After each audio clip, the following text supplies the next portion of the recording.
the Château de Chenonceau. Built in the heart of the Loire Valley and renowned for its unique architecture, it's the only castle in the world ever erected directly over a river.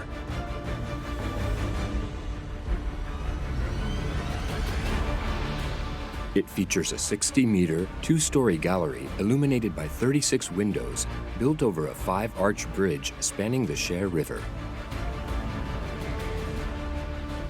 A building with a singular style, flanked with a chapel and a library on the eastern facade, with perfect dimensions. It's borderline insane. They built a leisure palace over the water. Using the foundation of an old fortified mill of the 13th century, the builders of Chenonceau managed to turn a simple medieval castle into an architectural masterpiece. At least two of the facades display perfect symmetry on both sides of a middle axis. It's the most modern of the time. There was nothing like it back then. It's beautifully illuminated thanks to the chapel, the hallway, the rooms, and the ante-rooms. The castle is bathed in light. The architecture of the Château de Chenonceau is absolutely unique. How did French builders manage to develop such a structure on water over 500 years ago? What technical prowess did they achieve in order to harness the river? The goal was to allow a single worker to lift weights between 500 and 800 kilos. Francis I, Henry II, and his mistress Diane de Poitiers, Catherine de Medici, how did the successive owners of the castle succeed in making it one of the most significant buildings of the Renaissance? Catherine de Medici wanted to turn Chenonceau into a royal castle.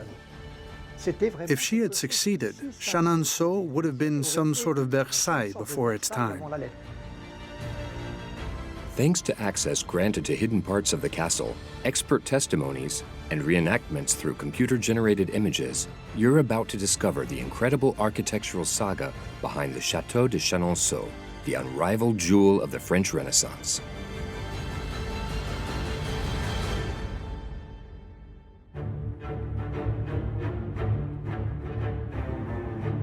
The Loire Valley is the blessed territory of the French Renaissance. It's in the heart of this region, about 200 kilometers south of Paris, near the city of Tours, that the famous Château of the Loire Valley was built in the 15th and 16th centuries. Among them is a castle like no other, Chenonceau.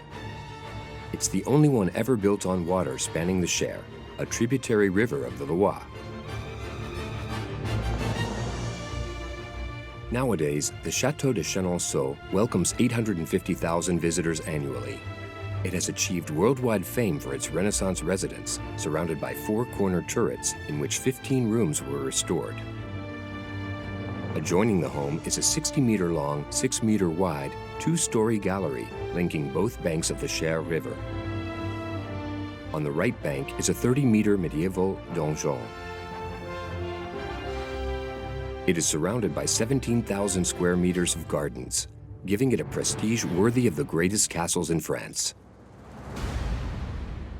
However, in the beginning, the Château de Chenonceau bears no resemblance to what it looks like today. It all started around the 13th century during the Middle Ages.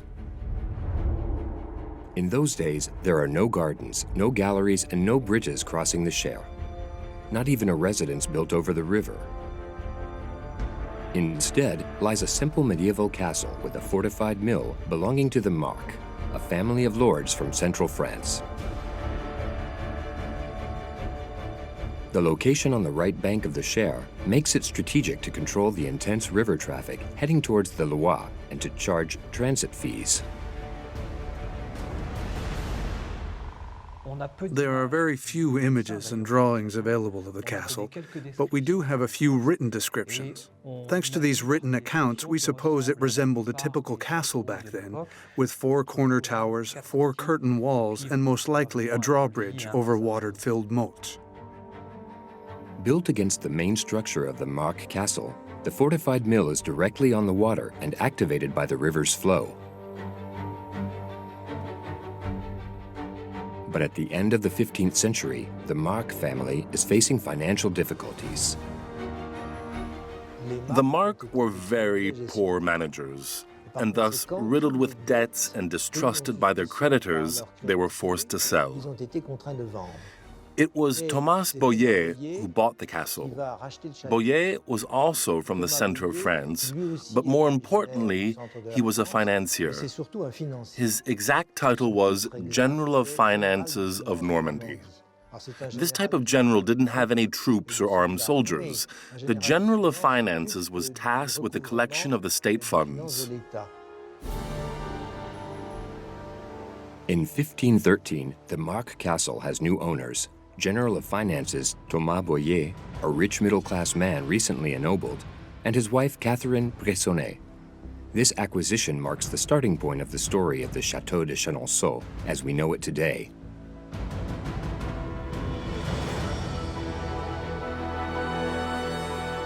Thomas Boyer starts by demolishing the medieval castle, a relic of bygone days. He keeps only one fragment still visible today, this round tower named after the first owners of the castle, the Marc Tower.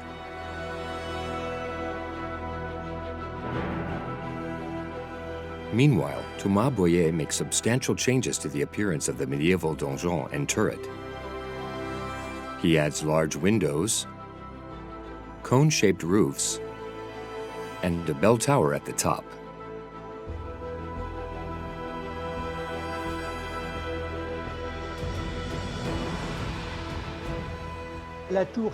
He decided to keep the tower, not because he didn't have the means to demolish it, but because it was a symbol of social standing.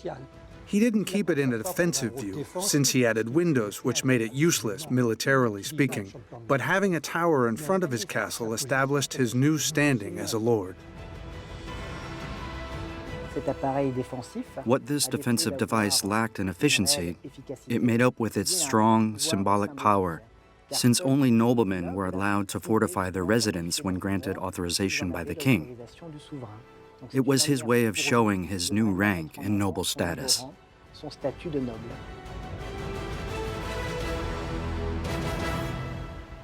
But the rearrangements of the tower are just the beginning of the great architectural ambitions of Thomas Boyer and his wife. Starting in 1514, a brand new building begins to emerge.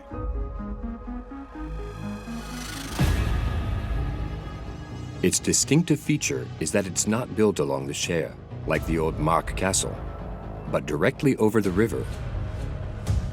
An architectural feat never achieved before.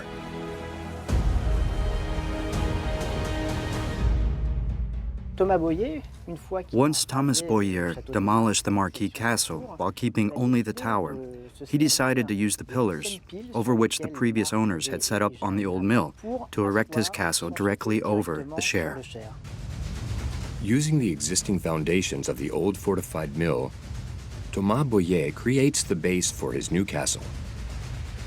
The super-solid structure is built with limestone, found directly on the riverbed. It comprises two lateral sections, each 10 meters in width and linked by an archway, allowing the water of the Cher to flow through.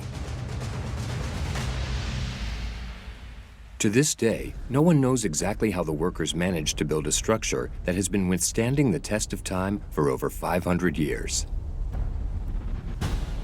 Even experts like Gilles Delage I don't see any. aren't able to distinguish the stones of the old mill from the ones added by the Boyers. It's practically impossible to tell the difference between the two, and this prevents us from imagining the geometry of the old mill. Today, there's a coherent structure of very good quality on the entire foundations of the Boyer residence.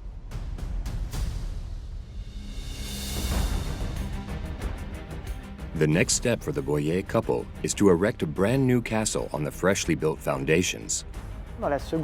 During the second part of the 15th century, after the end of the 100 Years' War, the appropriate conditions were in place to allow for an architectural change. Before that, castles were built inward, facing the inward courtyard around which were erected high walls with towers, ensuring their defense. But with the progress and the development of artillery, these high walls became obsolete. This led to the building of castles that looked outward and onto their surroundings.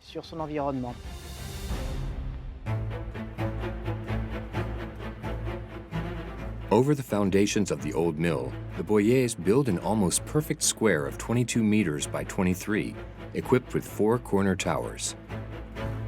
Unlike the classic castles of the Middle Ages, the Boyers castle isn't built around an inner courtyard. The originality of Chenonceau lies in the architectural choice of offering views on all sides of the castle. In other words, this castle is completely turned towards the outside world, since the various buildings are no longer organized around an inner courtyard like they used to be.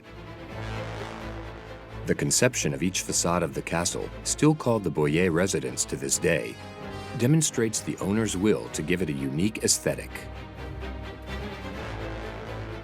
On the eastern side, they add a chapel and a library to their quasi-perfect square. On the southern side, the many windows and the belvedere overlooking the river offer visitors a breathtaking view.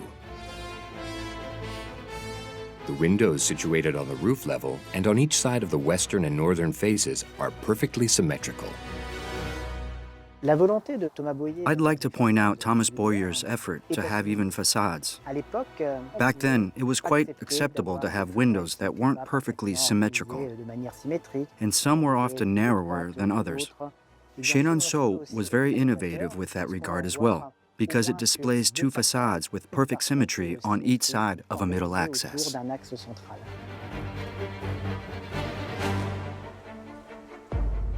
Another distinctive feature of Chenonceau is that each facade is entirely covered with finely detailed sculptures, the legacy of a style that appeared in France at the beginning of the 15th century.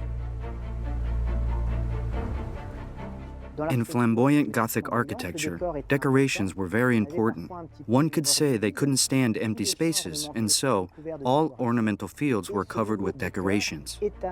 It appears that Chenonceau is in line with this particular style. When you look at the facades of Chenonceau, all the ornamental fields are filled with patterns. Not a single frieze or pilaster is left bare, in an effort to cover most of these elements with decorations. If the Boyers castle is decorated with thousands of moldings, it's notably because of the special stone with which it is built. A white, bright, delicate, and particularly malleable material called tuffeau stone. Tuffeau stone had been used in the Loire Valley since the antiquity. It absorbs light and it reflects it too. It's partly due to its grain and probably also because of its tenderness. It appears to take in the light and project it back. It's not really white. It can even be yellow or quite ochre sometimes. That gives it the ability to vibrate with the color of the sky, which works very well. In the 16th century, there are a few dozen quarries of tuffeau stone in the area. The stones of Chenonceau all come from there. Today, almost all the quarries are closed, except one in Villentois, where tuffeau stone is still extracted for restoration purposes.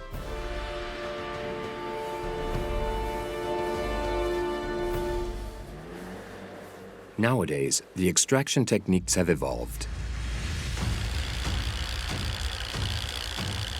Back then, workers would extract the blocks with only a few simple tools, such as picks, stone axes, wedges, and mallets.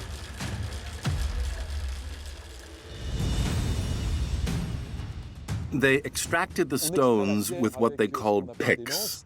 They dug trenches on both sides of the block that they needed, and then 2 or more over and underneath. They slid in wedges and broke off the bottom so that the block would fall onto itself before they took it out.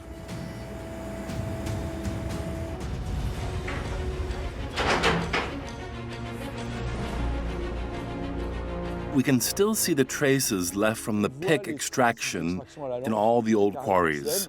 The stones continued to be extracted using this method until mechanization occurred between the First and the Second World War. Thanks to this technique, a single man could extract a block weighing several hundred kilograms in one day. Tuffeau's stone established its pedigree during the Renaissance period, when the spectacular chateau of the Loire Valley started to emerge.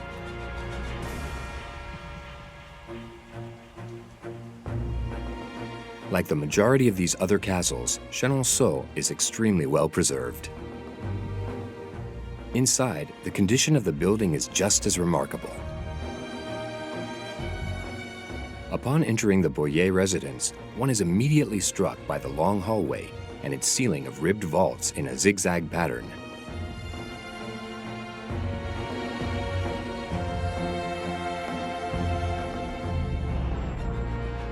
The 22-meter-long, 4-meter-wide gallery provides access to several rooms on each side. The same pattern holds true on the first floor. The turrets offer additional space in which wardrobes and bathrooms are set up.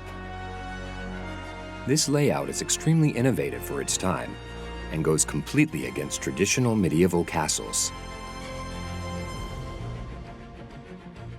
The standard layout of 15th and even 16th century castles is like this.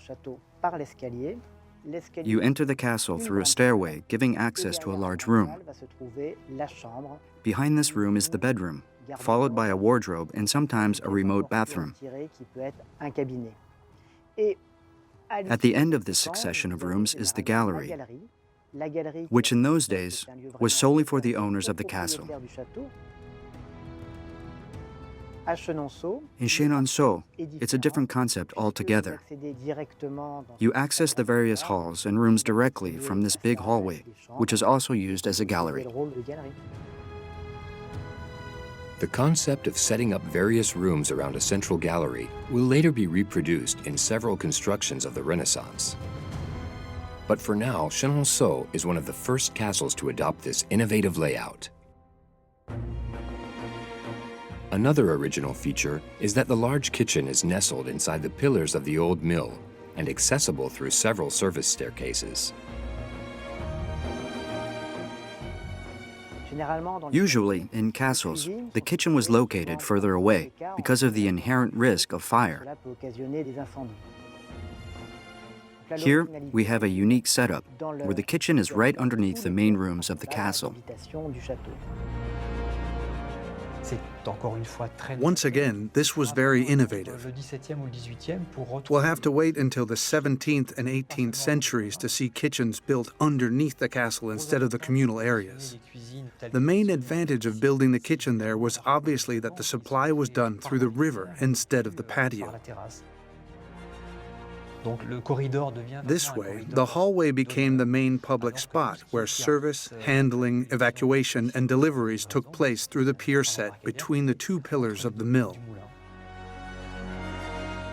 Beyond the spacious kitchen and the splendid gallery leading the visitors as they enter the castle, according to the experts, the most original feature of Chenonceau is there, on the right of the hallway.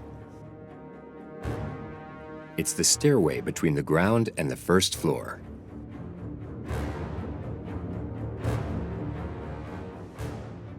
In most French castles, stairways are showcased in towers protruding from the main structure.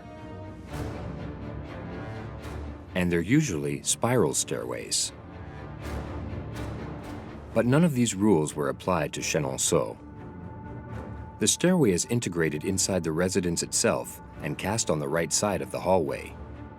It's also not a spiral stairway, but a straight one, a half-base staircase with a single half-turn midway. It's the creme de la creme in terms of modernity.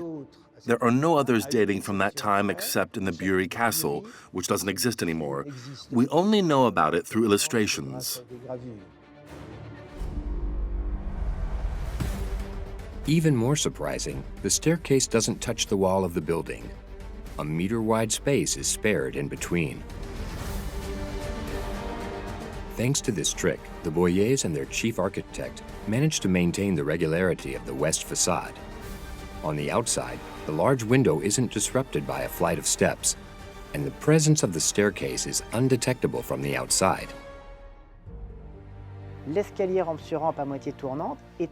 innovative half-paced stairway brought a modern touch while allowing to create regularity on the facades, which was highly sought after.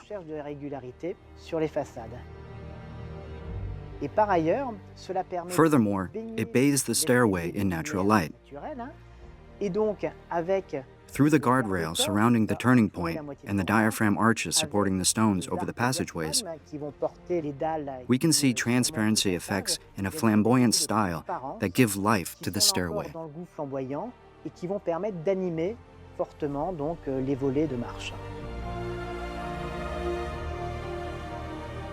Lighting and the surrounding view on the Cher.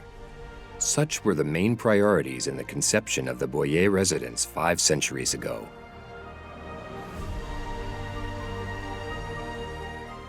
Thomas Boyer played with light. I think he even prioritized light over the views. His castle is generously illuminated on all 4 facades, thanks to the chapel, the hallway, the rooms, and the anterooms, which are all full of windows. I'm sure the view was an important element for him, but I think that light was his priority, as the castle is bathed in light. Boyer was most likely influenced by his Italian acquaintances, since he was very close to young Venetian doges. We suppose that he traveled to Venice often, or that he at least heard a lot about it. Many experts agree that Chenonceau was influenced by Venetian architecture. This unrivaled building in all of France is conceived as a sort of palace on the water. However, Thomas Boyer and his wife, Catherine de Medici, would only enjoy their Venetian castle in the province of Tours for a very short while. Thomas dies in Italy in 1524, and his wife passes away 2 years later.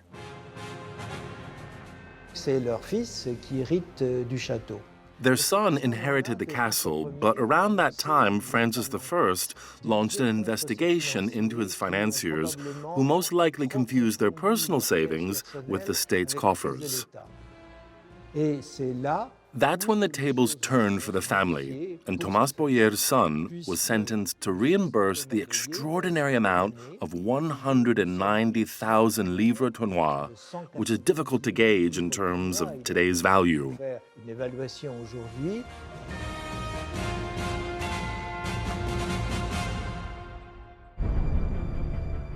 In order to pay back his parents' debt, Antoine Boyer gives the castle to King Francis I.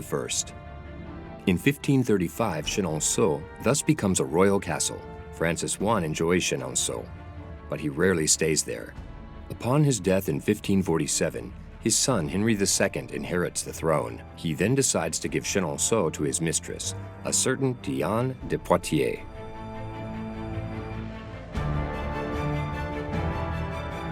The king's favorite knows Chenonceau very well, since she's visited it on several occasions. Among her many ambitions for her new residence, one is particularly important. She wants to build a vast and magnificent garden. In 1551, work begins on a land spreading over 12,000 square meters east of the castle, on the shore of the Cher River.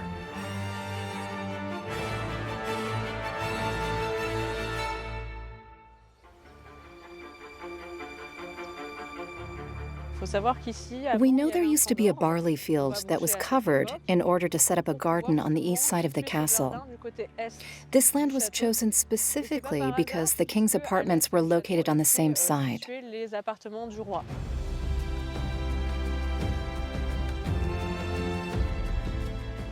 A view of the garden became an essential element reserved to the most beautiful quarters of the castle.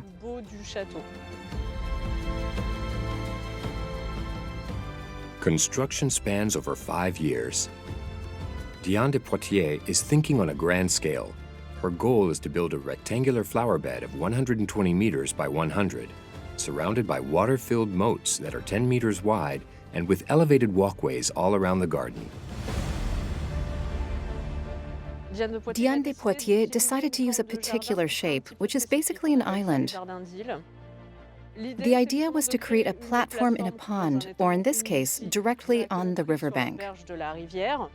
By doing so, she wanted to display that she had the means to undertake this kind of work, but mostly that she was able to harness water as a way to increase her prestige. On the southwest corner of the flower bed, a now-defunct lock is installed to regulate the water level in the moats and therefore manage the tumult of the river. The project is colossal. In total, several thousand workers take turns between 1551 and 1556. Finally, one of the most beautiful gardens of the Loire Valley emerges. A garden, the size and beauty of which rival that of the most prestigious royal flower beds.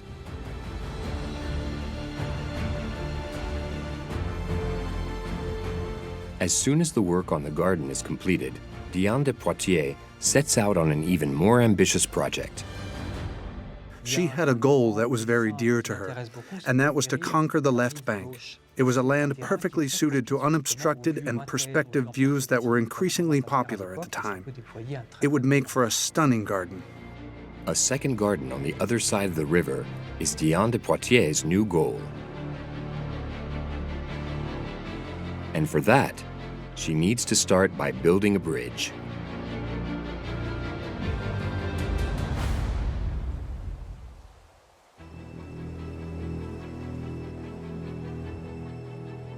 This is a new challenge for Philibert Delorme, the architect in charge. He must build something integrating the existing castle, but without altering it.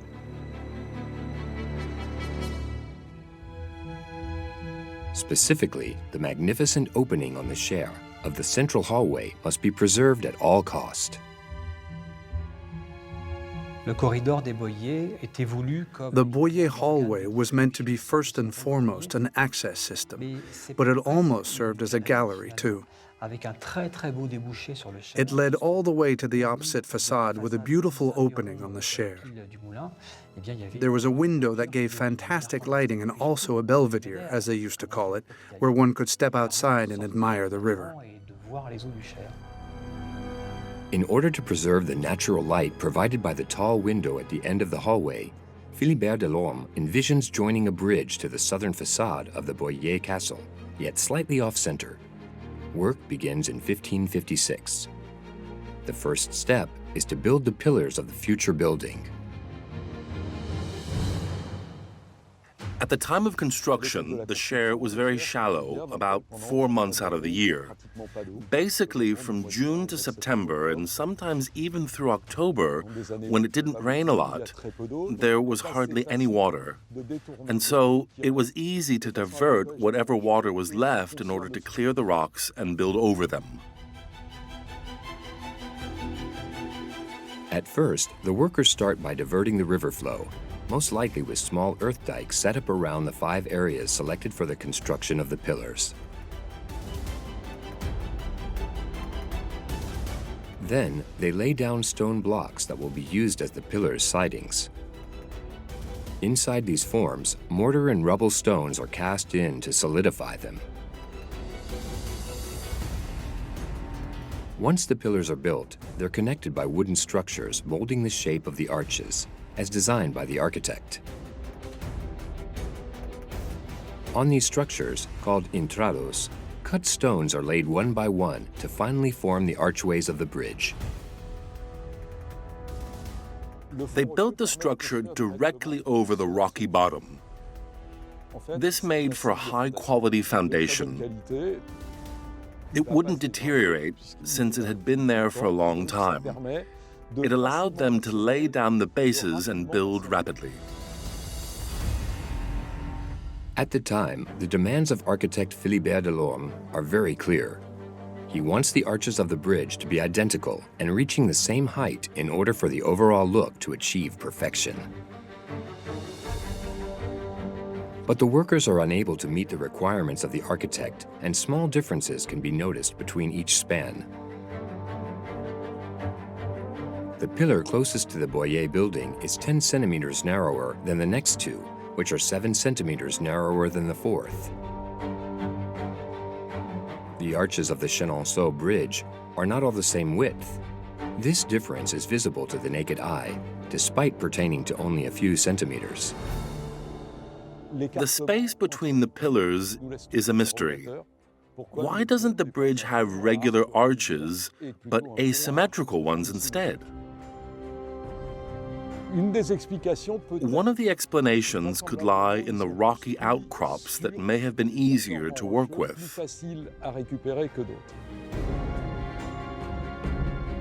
The workers most likely had to build the arches over an irregular riverbed. These difficulties considerably delayed the work.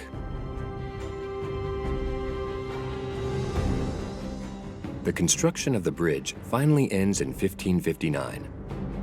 60 meters long and 5.85 meters wide, it ends on the south side with a castellum, turrets, and a drawbridge.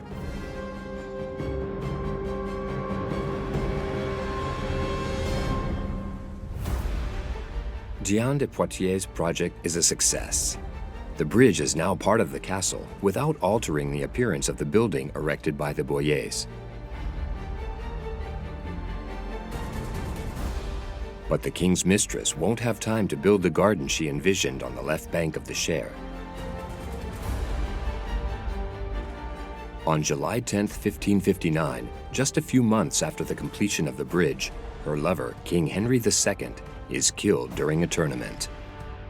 For Catherine de Medici, Henry II's wife, who's spent all this time in the shadow of her rival, it's time for revenge. After the death of Henry II, Diane de Poitiers fell in disgrace since she was the king's mistress. The king being dead, she had no right to be there. Catherine de Medici, who became queen regent and took over power, expelled her from the court and forced her to exchange the Château de Chenonceau for the Château de Chaumont. Diane tried to explain that she had a deed proving her purchase, but Catherine insisted and ended up retrieving the castle. She didn't confiscate it, instead exchanging the castle for another one.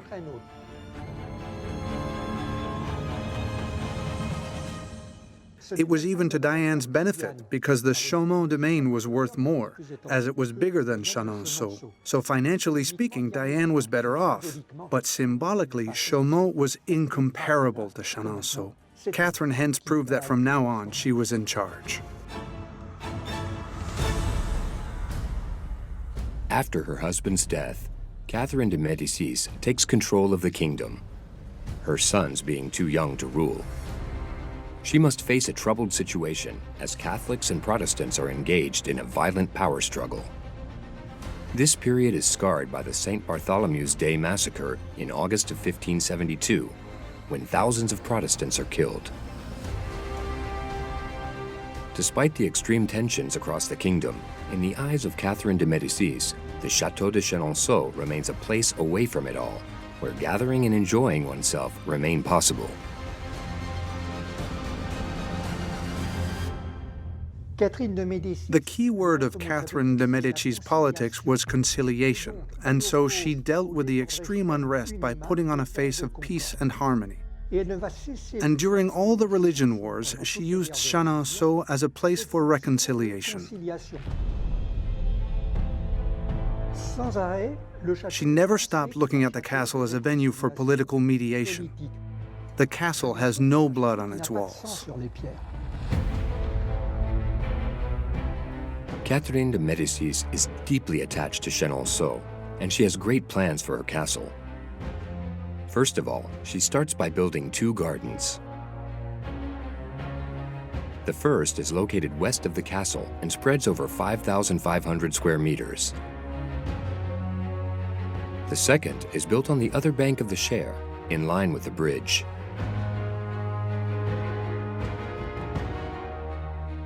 Today, only the one located on the right bank of the Cher still exists. The second is now covered by a forest. But the Queen Mother comes from a family of builders. Her ambitions for Chenonceau aren't limited to the gardens. Catherine de Medici wanted to turn Chenonceau into a real royal castle, meaning it had to accommodate the entire court. She wanted a large court that would eventually get bigger. That's why she needed to free up space inside the castle in order to create accommodations for the courtesans and other spaces for holding receptions and entertainment. That's how she got the idea of topping the bridge crossing the Cher with not one but two galleries, one over the other, plus an attic.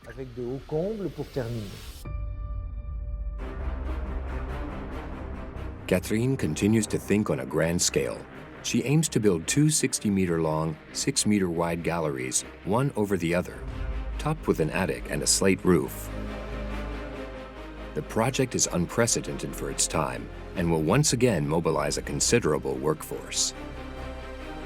In order to operate over the bridge, the workers build large wood scaffoldings.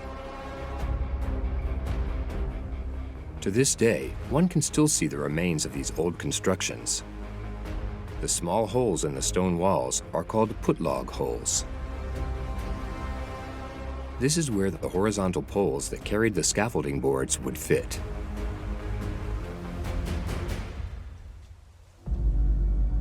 However, the main challenge for these workers is to lift several hundred kilos of stones from the bank. We have very few traces, just some illustrations and texts about their lifting systems. But all these stones were not lifted by hand. That's absolutely impossible.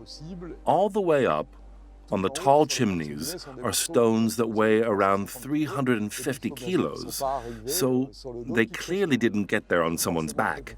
They had to be lifted somehow. According to specialists, the workers most likely used what is called a lifting jack.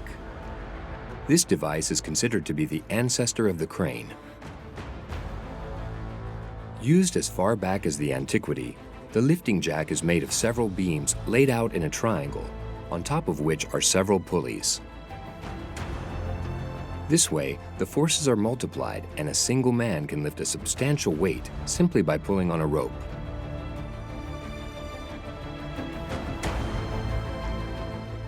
The main goal was to allow a single person, or with the help of another one, to lift weights from 500 to 800 kilos. More importantly, these types of crane couldn't be too sophisticated because they had to be easily moved around. But while her rival, Diane de Poitiers, had done everything in her power to preserve the aesthetics of the southern facade of the Boyer building, by decentering the bridge in relation to the hallway, Catherine de Medici and her double gallery project will completely change that side of the castle.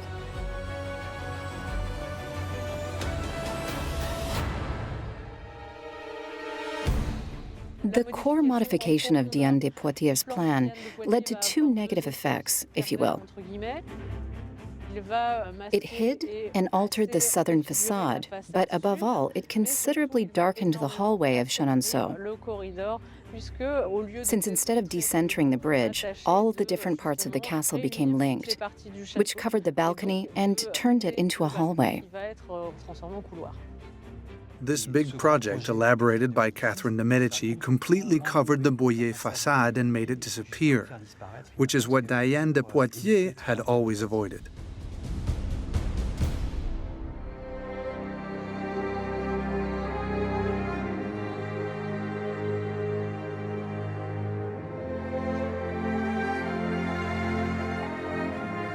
In total, the construction of the gallery will take 5 years.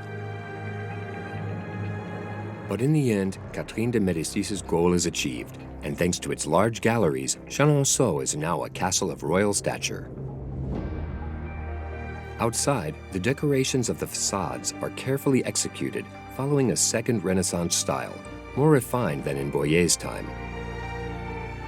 Inside, both floors of the gallery are bathed in light, thanks to the presence of 18 windows per floor. To decorate her castle, Catherine de Medici spends a fortune on Italian works of art. As to the castle itself, Catherine has new windows added on the north face to bring in more light. On the eastern side, she adds a two-story building between the chapel and the library to increase her accommodation capacity.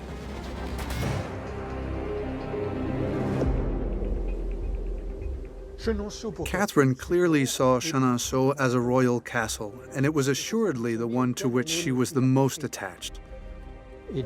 All these projects were undertaken to make it more dazzling. But Catherine de Medici doesn't stop there. She has an even crazier project. Catherine de Medici wasn't content with building her galleries over the river. She had a project even more important and ambitious. Let's not forget that she was a builder and an art lover. She's the one who built the Tuileries in Paris. She had another castle built in the vicinity of Paris that doesn't exist anymore, the Château de Chenonceau.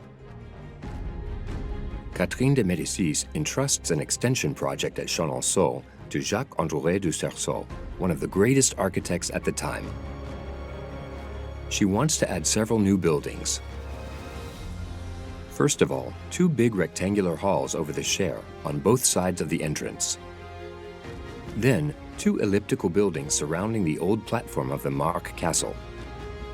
All of this will be preceded by a vast forecourt of trapezoidal shape, also surrounded by more reception and concert halls.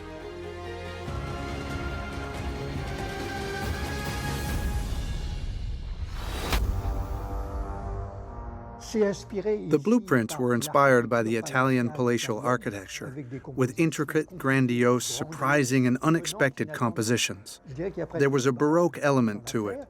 It would have been something else. Had it been completed, Chenonceau would have been Versailles before its time. This project, which reduces the original castle to a tiny central pattern, begins in 1580 with the construction of the Dôme wing, which is meant to accommodate the Queen Mother's employees. But the other extensions will never see the light of day. The kingdom's coffers are empty, and the monarchy is in no position to spend that much money on Chenonceau.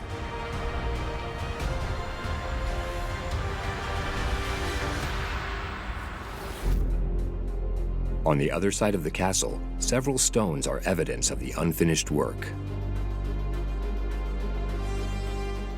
This is the southern end of the gallery. On these walls, one can clearly see stones sticking out of the façades. A bit further, these windows seem unfinished. We can clearly see that the ends of the south gallery brutally stop with stone connecting elements still left on the facade, but also some sculptures showing the beginning of at least one additional span. Du Cerceau's master plan could have been to add another arch to supporting all of this, with either a bridge or a large stairway leading to the vast gardens envisioned by Catherine.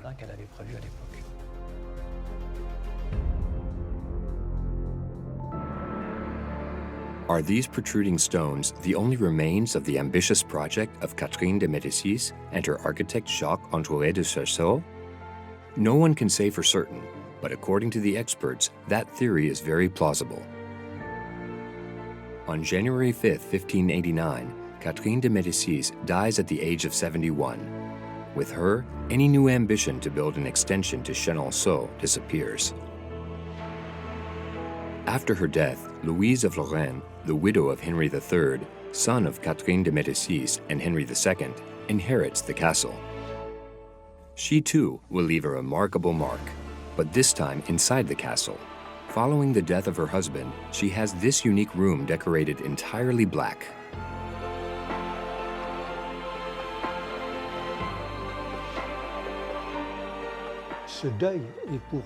This was a terrible loss for her, and she mourned in Chenonceau.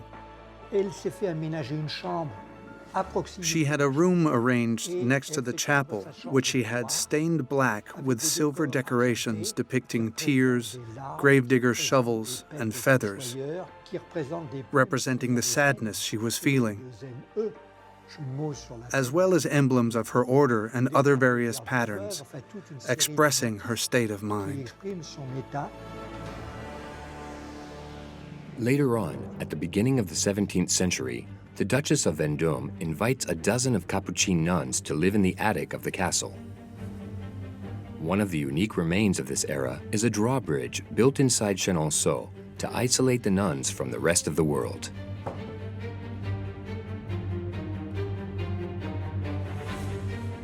During the second half of the 19th century, the castle undergoes new modifications. At that time, the residence is acquired by Marguerite Pelouse, an immensely rich woman. She decides to restore Chenonceau to the style of the early 16th century. On the main facade, the windows added by Catherine de Medici are torn down and rebuilt based on the original blueprint. The building between the chapel and the library is also demolished. Instead, the Boyer Terrace reappears, along with its turrets. The chapel's tower bell is also restored, and the gardens are redone in accordance with the initial blueprints. It was the first time that a 19th century owner put forth the idea that the value of the castle was partly due to its age. In the 17th and 18th century, people would inherit castles and they didn't hesitate to demolish old buildings to update them. In this case, it was a completely different logic. She followed this idea and restored the castle to its original state, at least based on the information at her disposal.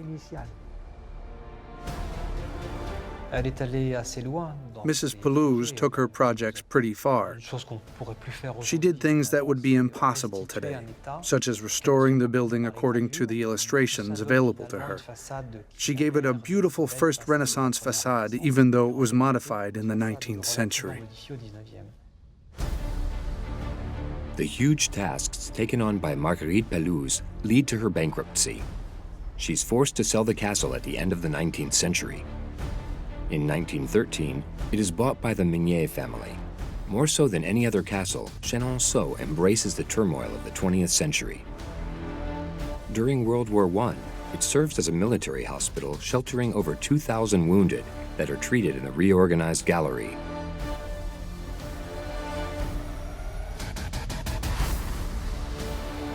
When World War II breaks out some 20 years later, the castle is once again at the heart of history. And with good reason, the bridge above the Cher becomes a strategic passageway between the occupied and the free zone. The Cher was the demarcation line, so when you entered the castle, you were in occupied territory, but when you exited on the other side, you were in the free zone. Up until 1942, the gallery served to get quite a number of people across.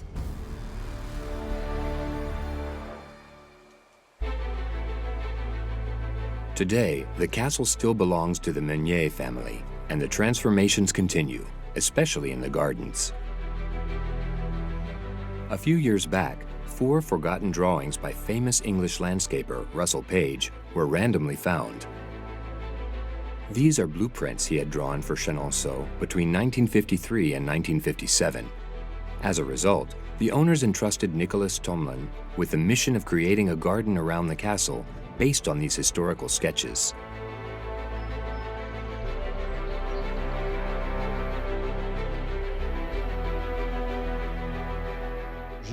I wanted to create something that was in line with Russell Page's ideas and not just copy the blueprints, because to him, it was important to discover the soul of a place.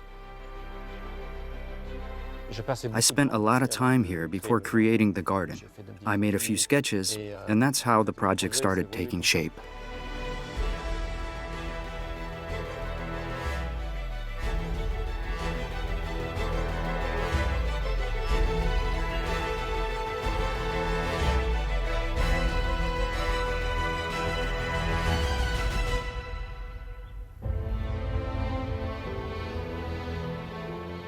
Open to the public in 2018, the garden created by Nicholas Tomlin is the last addition to this unique location, the story of which began over 500 years ago.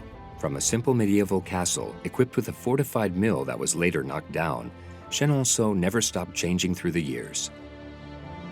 To a residence of perfect dimensions was added a bridge spanning the river. And finally, the two-story gallery.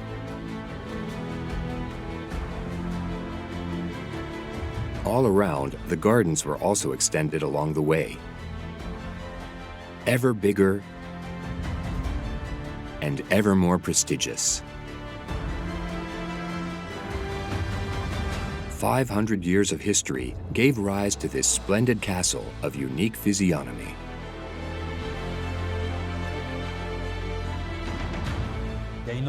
The atmosphere in Chenonceau is spellbinding.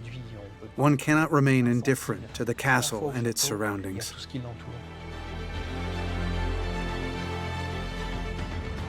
The main characteristic of the Château de Chenonceau is its charm. The fact that it combines a residence with a river, a flowing river involving movement under its arches, that's all part of the charm of the castle.